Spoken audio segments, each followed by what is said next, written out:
When we say mental health, we mean the health of the mind, the health of the rational, the health of thinking, the health of thought, the health of concrete mind. While even the mind itself is not just concrete mind and rationality.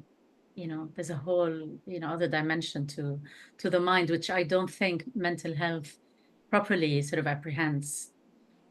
The other aspect of the problematic with the term for me is that it's a split off way of looking at health and well-being in general. Because as humans, we are complicated and complex beings.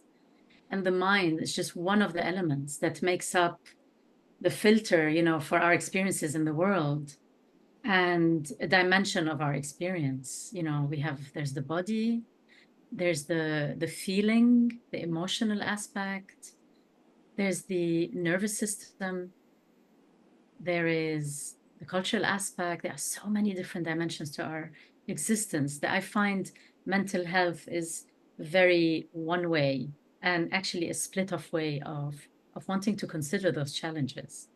However, I think the term very much speaks of mostly Western central thinking, Western academic approach to humanity, to human health, to the human experience, which has been increasingly and more rational.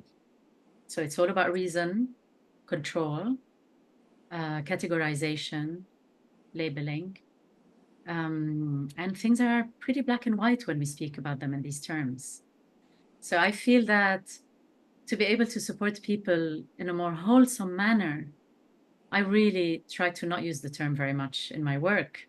Although obviously it's a category that a lot of practitioners, not just me, and I'm sure Leila, yourself, heading Brightshift, you encounter. It's like, no, I mean, for the sector to understand and for the outer world to understand which side we're talking about, yeah, we have to use mental health because that's what's recognized today. However, looking at in the way that it used to be prior to what we call now modernism, we used to live much more integrated lives. Health was a more wholesome matter. We lived in communities that were more tightly connected. We had healers and medicine people that were at the heart of the community.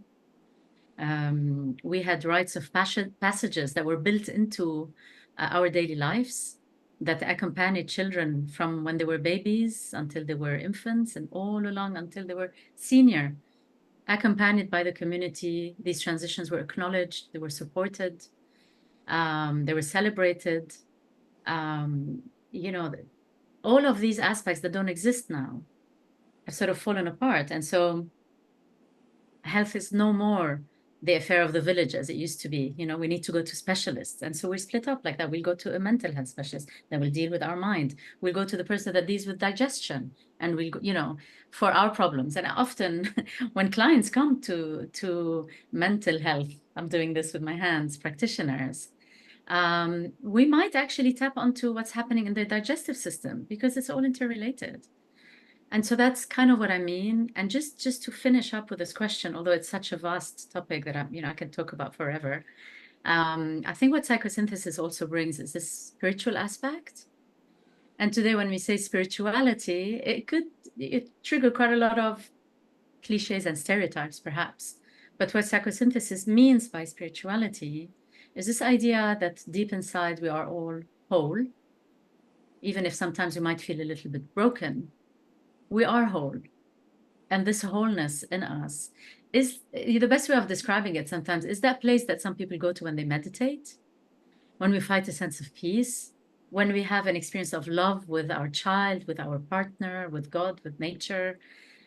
There is a sense of that we all have at the core of who we are, almost a store of wholeness. That is what we mean in psychosynthesis by spirituality, is this abstract sense of something way bigger than ourselves that is personal to us, but also very universal. So we work with this as a resource to get people to connect to that aspect of themselves. Yes, you are resourced.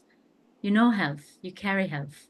You know wholesomeness. You have split up along the way to survive, to find ways to be in the world, to defend against this and that, to feel accepted in society. You've done things. You might sacrifice some parts of you, but ultimately, you're a whole person inside, and I can help you find your way back to that. This is kind of the aspect of spirituality in psychosynthesis.